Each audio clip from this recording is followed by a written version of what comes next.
Hey guys, you're here for the last Dagger deleting bosses. I've been playing with this DPS spreadsheet all week trying to find the best build to solo Defiler and Void Erosion without an Enzo buff, and I made this electric build like a tank with 27,000 health.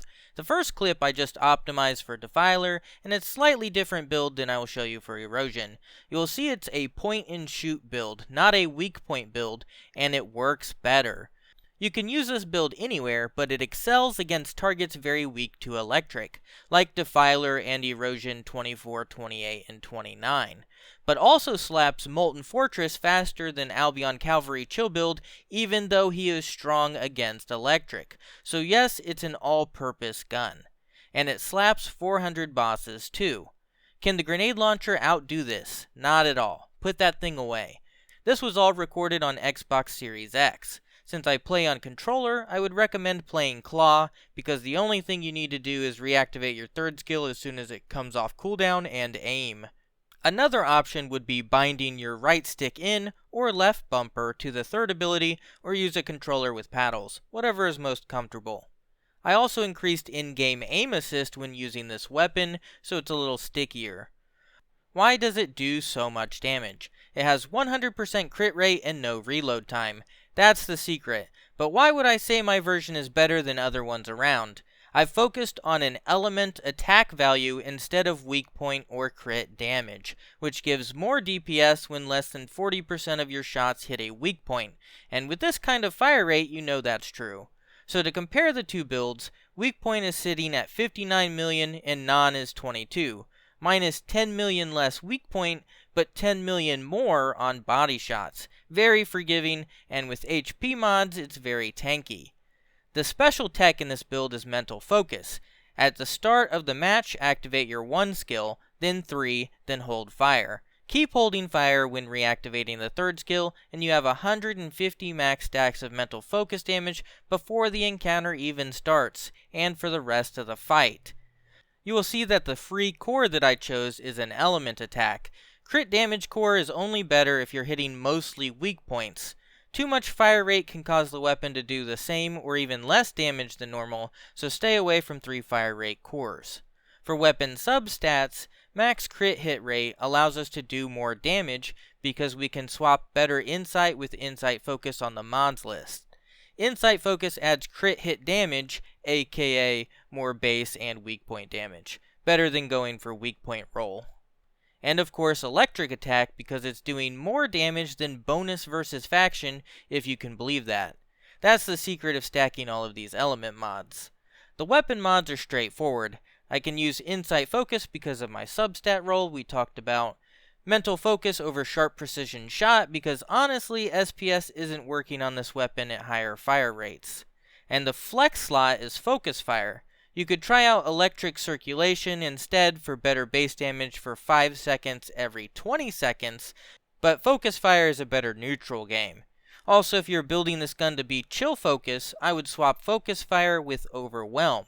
Overwhelm buffs weak point and this weapon's pierce damage, which pierce damage is strong against the Legion of Darkness and Pyromaniac, who are both weak to chill, so it's a good pairing. Perfect for Erosion 30. You need to have the electric focus rounds on your inversion reinforcement device, or whatever one matches your gun's element. Even more damage if you unlock the whole row to get the enhanced focus rounds passive. Do you need max copies of this gun? Yes. Should you build one in each element? Probably for Toxic, Chill, and Electric if you plan on doing Void Erosion up to 50 when it comes out, but right now it's not needed. The Reactor. You can have any type of reactor because damage doesn't matter.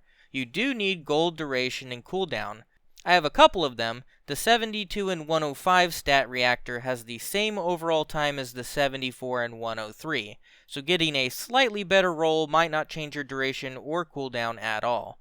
My 3 skill cooldown is 9.8 with a duration of 9.6 seconds. If your reactor is not a god roll, all you need to do is swap your Descendant mod from Stim Accelerant to Battle of Stamina, which should fix your duration.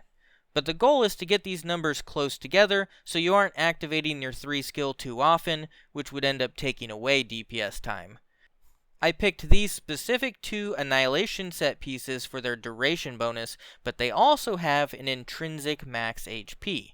But the other 2 pieces I picked because they have the most HP possible, and the Volcanic Sensor only needs HP recovery modifier on it for a little extra health, memory needs defense, but also as a bonus having any with elemental resistance rolled on it would be great.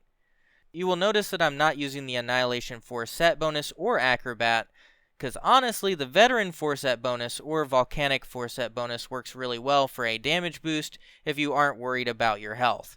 And then throw in Walk a Tightrope. That's what I used in the Defiler earlier. As for the Gley mods, I think my build is different from some of the other ones, prioritizing HP and damage resistance while maintaining 100% uptime on the 3rd skill. Red mods, who need them? Unless you're trying to do Walk a Tightrope, you want to have massive Singullification so that you can suck out your HP before the encounter starts. Back to the fire rate cores and the fire rate bug. My theory is that the game can't shoot bullets on these weird fire rates. Having higher frames per second can help you shoot more bullets during these weird windows, but I think my gun has had the most success at 1200 fire rate total. That is 25% from the mod and 35% from the cores added together, but also minus 10% from having mental focus, leaving me with exactly 50% increase. Console being 60 frames per second. In theory, you could achieve the same fire rate with 2 20% cores and a purple fire rate mod.